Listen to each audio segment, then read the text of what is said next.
یعنی ان سے بات پرس مناسب نہیں۔ تو دوسری جگہ ایک جگہ فرمایا فَإِخْوَانُكُمْ فِي الدِّينِ، وہ تمہارے دینی بھائی ہیں، فرمایا فتنہ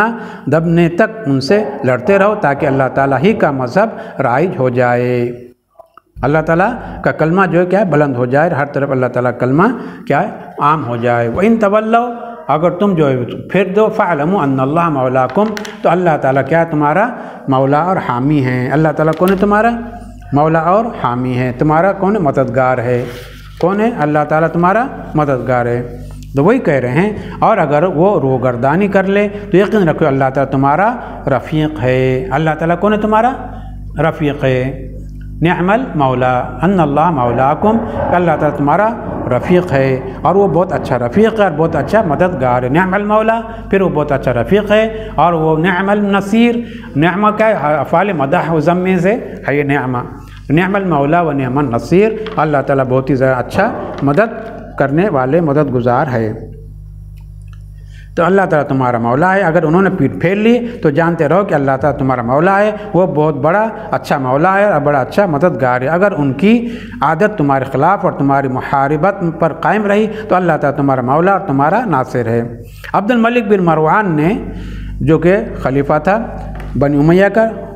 مروان نے عروہ کو لکھا اور چند باتیں دریافت کی تو عروہ نے یوں جواب دیا سلام علیک،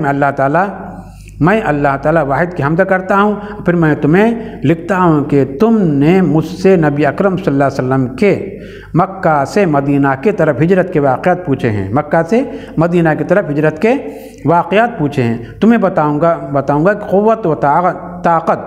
اللہ تعالیٰ کے سوا کسی کو نہیں، قوت اور طاقت اللہ تعالیٰ کے علاوہ کسی کو حاصل نہیں۔ اللہ تعالیٰ نے آج صلی اللہ علیہ وسلم کو نبوت عطا فرمائی، وہ کیسے اچھے نبی اور کیسے اچھے سید تھے، اللہ تعالیٰ انہیں جزائے خیر دے، جنت میں ہمیں ان کا چہرہ دکھائے، انہی کے دین و ملت پر زندہ رکھے اور انہی کے دین پر مارے اور انہی کے ساتھ ہمیں زندہ اٹھائے۔ آپ نے جب ہدایت اور نور کی طرف قوم کو بلایا تو لوگوں نے آپ صلی اللہ علیہ وسلم کی تبلیغ کو کچھ ایسی اہمیت نہیں دی، حضور اکرم صلی اللہ علیہ وسلم کی وحی کو سن بھی لیتے تھے، اور جب آپ صلی اللہ علیہ وسلم نے ان کے بتوں کا ذکر شروع کیا اور مالدار قریش کے لوگ طائف سے مکہ آئے تو ان میں سے اکثر کی تبلیغ بہت ناگوار گزری، آپ صلی اللہ علیہ وسلم کو تبلیغ سے بیزار ہوئے،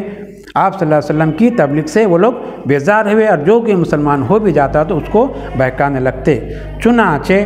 مائل ہونے والے عامۃ الناس بھی بے رغبت ہو گئے، مگر چند لوگ اپنے مستقل ارادے پر قائم رہے، اسلام کی طرف سے ان کے خیالات پراگندہ نہیں ہوئے۔ اب قریش کے سرداروں نے باہم مشورہ کیا کہ اسلام قبول کرنے والوں پر سختی کرے، اور یہ فتنہ ایک زبردست زلزلہ